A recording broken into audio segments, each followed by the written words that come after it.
اور یاد رکھیں کہ عزاداری امام حسین علیہ السلام کی، جس کو ہم نے ڈسکس کیا کہ اس میں دو چیزیں ہیں، ایک ہے فطری حزن و ملال، اور ایک ہے در حقیقت واقع کربلا کو پروموٹ کرنے کا عنصر، اور اس کے لیے ہیں کچھ رسم و رسوم. تو بعد میں ہم سے کہا گیا کہ کچھ گفتگو جو ہے وہ زلجنے اور تابوت کے بارے میں بھی کی جائے. اب یہ ذہن میں رہے کہ زلجنا ہو یا تابوت ہو،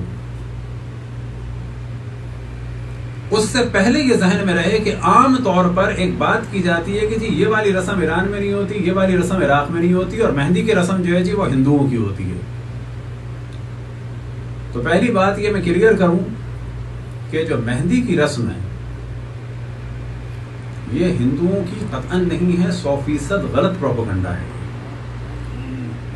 یہ آئی ہی ایران اور عراق سے ہے.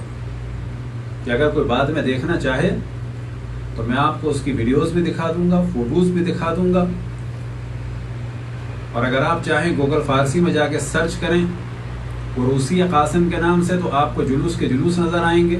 اگر آپ سرچ کریں ہنا قاسم کے نام سے تو بھی آپ کو چیزیں نظر آئیں گی. جس کو ہم لوگ ہنا کہتے ہیں وہ اس کو ہنا یا ہنا کہتے ہیں. لیکن اصل معیار یہ نہیں ہے کہ اگر کہیں کوئی چیز نہ ہو تو وہ حرام ہوگی. حرام کے لیے جو ہے وہ دلیل چاہیے ہوتی ہے. اور علماء اور فقہاء کرام فرماتے ہیں، اور ہمارا کام ہے کہ ان سے پوچھیں، اور وہ فرماتے ہیں کہ جس علاقے کی جو رسم ہو اگر وہ شریعت کے دائرے میں ہے تو اس کا احترام کرو. سبحان اللہ.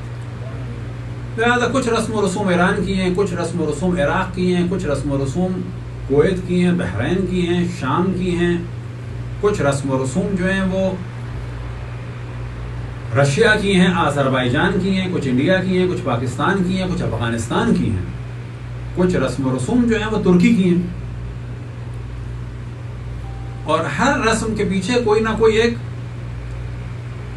لاجک ہے. اور کل ہم نے یہی توجہ دلائی کہ اس لاجک کو ڈسکس کیا جائے اور اس کو پازیٹیو یوز کیا جائے، اور اگر کسی کو کنفیوژن ہے تو کنفیوژن کو ختم کیا جائے. اگر دوران طواف لوگ نامحرم کو چھیڑیں، آپ کو تعجب ہوگا دوران طواف بھی یہ کام ہوتے ہیں. دوران طواف جو ہے لوگوں کے پیٹ کٹ چکے ہیں. جس کے لیے کہ جو بیلٹ ہے بیلٹ میں پیسے ہیں وہ کاٹی تو پیٹ ہی کٹ گیا. تو اب کیا طواف ختم کریں یا چوری کو ختم کریں؟ نہیں، چوری ختم ہو. اب مثال کے طور پہ ترکی میں ایک رسم ہوتی ہے کہ اگر آپ جا کے لکھیں محرم ان ترکی، انگلش میں بھی لکھیں تو شاید آ جائے، اور ویسے لکھیں فارسی عربی میں بھی تو بھی آ جائے گا. تو وہاں پر آپ دیکھیں کہ خواتین جو ہیں وہ جناب زینب سلام اللہ علیہا کی پٹیاں لگاتی ہیں اور ہاتھوں کو اس طرح سے بلند کرتی ہیں اور ہتھکڑیاں لگی ہوتی ہیں. اب یہ کیا رسم ہے؟ بہترین رسم ہے یہ بتانے کے لیے کہ رسول کی نواسیوں کو باندھا ہوا تھا.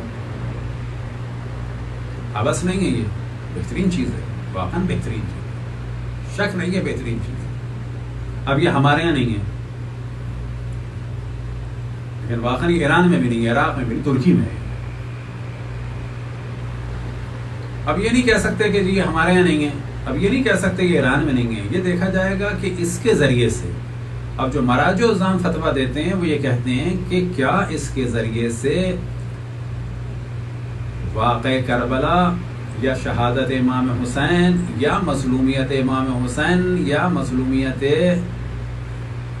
اہل حرم رسول اللہ کا کوئی حصہ پروموٹ ہو رہا ہے، کوئی چیز نمایاں ہو رہی ہے، کسی مظلومیت میں اضافہ ہو رہا ہے، پبلک کو کسی مظلومیت سے اویئرنیس ہو رہی ہے، تو بہتر.